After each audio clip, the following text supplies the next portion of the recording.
Real Madrid this season have played 14 games and have just lost two games, scoring 33 goals. They had a 25-game unbeaten run in La Liga. They did not lose a game since January until facing Espanyol this season.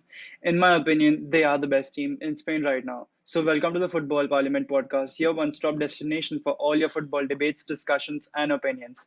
So, today we will be having a deep insight as to how Real Madrid have been playing and the system of playing. I know we made a video already about about the same, but those were our initial thoughts, and now a lot of games have been played, and we'll be getting into before getting into the formation and organization of the team. I'll just talk about Real Madrid for a bit. Zidane left, so did our important players like Ramos and Varane. Stepped in Ancelotti and Alaba and Camavinga. We all thought our defense would crumble since key departures were there in that compartment. And in the starting games, it looked more likely. But now, since a few games, Militao and Alaba look rock solid. And was it the game against Elche or the one before Osasuna that we didn't allow a single shot to register on docket? Although there were a lot of total shots by the opposition team. Was it Elche or Osasuna? I don't really know. Elche are a decent team. They haven't lost a game this season at home. So that's that for you. And moving on, I'll also like to talk about Casemiro. He's been absolute ever since Toni Kroos has been back. He's got his normal regular position of a CDM, and there's a great understanding between the pair of Kroos, Modric, and Casemiro. And also going back to Ancelotti once again, Ancelotti in his first press conference said that this club and the fans they demand attacking football, and that is what he would be delivering in this club. But all of us were really wondering if Kylian Mbappe is not coming to the club, how does he manage to score a lot of goals or attacking football? Because our wingers were completely lacking the end product, should I say, last season or the season before that. Karim Benzema was the top scorer. Yes, he was firing in all cylinders, but the top scorers in those respective seasons, 1920, it was Sergio Ramos, and 2021, it was Casemiro. Lack of goals from the wingers compartment, Hazard, Vinicius Junior, Rodrigo, Gareth Bale, etc. Moving on, let's get into how he's transformed the team exceptionally well. Um, First of all, the worst finisher in the last 2 to 3 seasons, Vinicius Junior, is the second top scorer of La Liga right now. He scored 7 goals, 13 goal plus assists in his last 14 games. So that's a great statistic. Cruz, Modric, Casemiro, as usual, are controlling the tempo of each and every game. But the difference is that there is very quick passing, and the team is very organized. And Real Madrid are also again playing a high line. We've already talked about this. Now that I'm going to talk about, now I'm done talking about Ancelotti. Let's get into the tactical organization of this team. Ancelotti, in one of his press conferences, said that in his teams he likes when his team retain a position or formation of 4-4-2 while defending and a 4-3-3 while attacking. So talking about Real Madrid's shape while defending, I'll just make some changes here. So how Real Madrid look like when they're defending? Federico Valverde is, first of all, just before I get into the defending part, Federico Valverde is not really a right winger. His versatility makes him a right back, right central midfield, right midfield, wide, and of course sometimes right winger. And Real Madrid don't have a consistent starter at this position. Federico Valverde has got a lot of minutes under Ancelotti, so I decided to keep him in here. So how Real Madrid look like as a 4-4-2 while defending? I'll just talk about it. Um, What happens exactly is that since Carvajal is a pretty good crosser and he's allowed to venture forward, whereas Mendy is a wall, so he has to stay back and guard the defense just in case of a quick counter attack. Another statistic about Forlán Mendy is that when Forlán Mendy starts, Real Madrid have only lost one La Liga game since his arrival, and his arrival was in June 2019 or July 2019.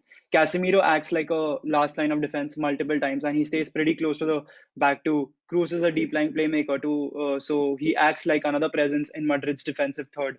So I'll just make a quick changes as to what I've said right now. So Danny Carvajal gets he goes a little bit ahead compared to Forlán Mendy, David Alaba, and Eder Militao. He shifts a bit to the right, giving David Alaba the main spot, should I say, while defending. And Mendy comes a bit behind.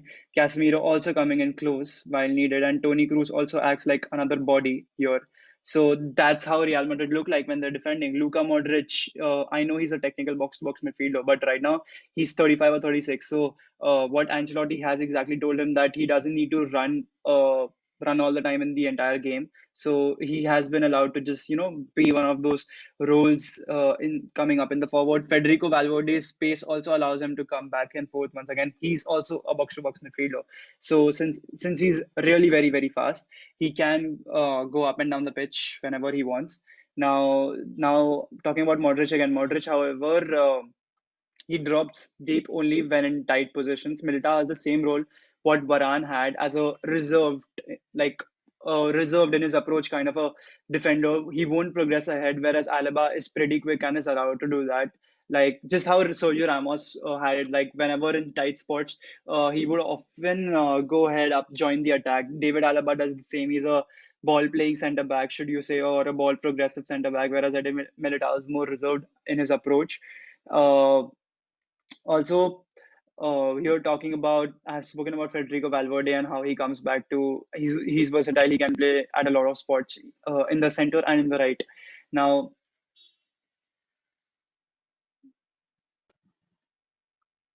Now, also talking about that right wing spot, it's not just Federico Valverde. I've seen this a lot of times that Real Madrid's right wingers tend to drop, not just in Ancelotti system, even in Zidane's system. I've noticed this a lot.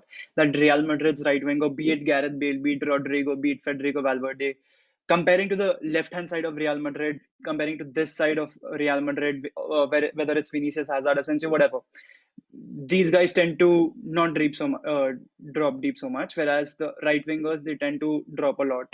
I don't know. This is just an observation. You can say eye testing or whatever you want to. Now, be it Asensio who starts on right wing, be it Federico Valverde, be it Rodrigo, be it Bale, they all do this. Now, uh, talking about Real Madrid's attack, okay, wait, forget about the attack. I just need to talk about Dani Carvajal. I do understand the fact that in this year he's barely played much games because of his injuries, but whenever Daniel Carvajal has been present for the team, he has been the starter at right back because Real Madrid don't have a lot of quality at that spot apart from Dani Carvajal. I mean, Lucas Vasquez has done a great job under Zidane when he had to play at right back, but under Ancelotti, he has been spotted off quite a lot of times making errors, and right back is really not his thing when Real Madrid are playing a high line. Not even Nacho, Alvaro, or Odriozola, if I'm not wrong, has been sold or is loaned out. So uh, Dani Carvajal is always the first choice. During the Ronaldo era, going to our forwards, where I was saying that Real Madrid do maintain a 4-4-2 kind of a formation. uh, Benzema during the Ronaldo era would drop deep, link up the midfield when he doesn't do that. He doesn't do much right now because his role has changed. He's more of a goal getter these days and more present in Madrid's offensive third. Talking about how Madrid look while attacking now, so they maintain that standard 4-3-3 at times. Let me just put the players back as to where they were. Just a second. Luka Modric was here, Casemiro was here, Cruz was here. Now I'm going to talk about how exactly they look while attacking in every sort of situations which happen. Yeah, so initially, when Casemiro has to go forward, there is a great understanding between Cruz, Modric, and Casemiro that if this guy has to go ahead, these guys will just go slightly behind as to how they play so that Casemiro can go help in the attack. This is just an understanding between the three. It's not something very tactical. It's pretty much, mutually understandable between the three. So whenever Casemiro has to venture forward, these two stay a bit behind guarding the defense so that this guy can make the play happen ahead. And we know his stats last season. He had like what 6 or 7 goals last season, Casemiro. So that's that. This was a pretty basic example and pretty understandable spot. If you've seen Real Madrid a lot of times, whenever they are behind in a game or they're pretty behind in a game, Casemiro does go or venture forward a lot of times, and Cruz Modric have that understanding. Going forward, Federico Valverde, this guy just runs up and down the pitch. So that's that. Luka Modric, as I said earlier, doesn't have that box to box typical midfielder role anymore. He's more involved in the attack, making assists out of casual passes. That's how Real Madrid kind of. Just a second, I'll just make the necessary changes before talking about them. So Cruz is a deep lying playmaker. So he ventures forward only when he has to. This is how they look like. Now, this is, for example, just a right winger. Forget Valverde. Vinicius acting like a typical inside forward these days. He is this close to Benzema. Now, there are various occasions, okay, when the opposition, when they've got a lot of their men inside the box, Benzema tends to drift wide on the left side, whereas Vinicius Jr. is allowed to be somewhere around him, near him, or even sometimes join the box. And this right winger guy, who either is Rodrigo or Valverde or Bale, whoever, also joins the attack more closed up to the box. Just a second. Modric also joins in the center somewhere like this. These guys up advancing. Alaba and Carvajal also advancing. This guy also stays too tough. His crossing ability is too good, and his ball playing ability is also very good in the offensive third. I don't have stats for these, but this is just what I've noticed about Danny Carvajal whenever he's featured in Madrid games. Benzema either drifts wide on the left hand side, or this happens. He's present in the box. Modric just standing behind him. Benzema is here. Vinicius either gets in the ball, or the players from the right, they tend to cross the ball here, cross the ball from this angle to Benzema so that he can score headers or something like that. Or Vinicius has chips in the ball for him. Modric just stays behind him, more like a no second striker is not the exact word I would or term I would use, but that's what happens. More of a central attacking midfielder position is what Modric gets somewhere here, just behind these two. Cruz also just goes a little bit ahead. Casemiro maintaining that spot for him. David Alaba also sometimes tends to join the attack. Folo and Mendy more reserved. Eder Militao also more reserved. I know this looks pretty weird, but that's what I have noticed, and those are the changes which I have seen a lot.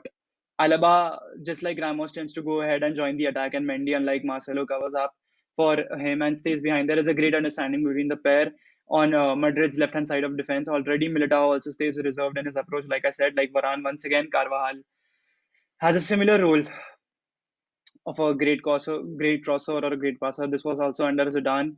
And Cruz tends to play long balls from that position on the right hand side to Valverde and Bale, often opening up the opposition team. There was this famous quote by Zidane that what Barcelona do with 40 passes, Cruz does that with one. So that's that for you. And Modric comes down to the center behind Benzema, leaving his right central midfield spot. Benzema drifts wide, providing space for his inside forwards, like I said, to get in at times or stay inside the box for crosses. So that is what I feel they look like while attacking a typical 4-3-3. Now, there has been recent rumors that, like, as soon as Gareth Bale comes back in the squad, he will be a starter because Ancelotti trusts this man a lot. So let's see, because under Zidane, his position was always under scrutiny. However, when he has to look at his substitutes, these are the just a second. Nacho is the guy he looks up to. Lucas Vasquez is the guy he looks up to. Hazard really isn't that trusted player. Kamavinga gets a lot of minutes. Kamavinga, he's settled into the side very well. Asensio also, he's got a redefined role. He plays at that right central midfield spot or more from the center because according to Ancelotti, that's what his best role is. Rodrigo has been given a lot of minutes apart from Federico Valverde at that right wing spot, and Gareth Bale played 3 to 4 games and got injured. So that's that. Jovic isn't trusted at all, and Mariano got a start against Elche. So, guys, that is my tactical analysis. So, fall on Mendy as the left back, David Alaba as the centre back, Eder Militao, Danny Carvajal, Casemiro, Cruz, Modric. Yep. So that's how Real Madrid look like 4-3-3. Ancelotti also said several times that he won't be experimenting anymore. He tried. Ancelotti's side is also very versatile. They've played 4-2-3-1 or 4-4-2 or 4-3-3 at times. And when I'm saying 4-4-2, I mean while attacking. Now he's completely shifted to a 4-4-2 while defending and 4-3-3 while attacking. So that guys, that is the video for today. I hope you all liked it. Please, if you're watching till the end, go ahead, like, share, subscribe to my channel, and stay tuned for more.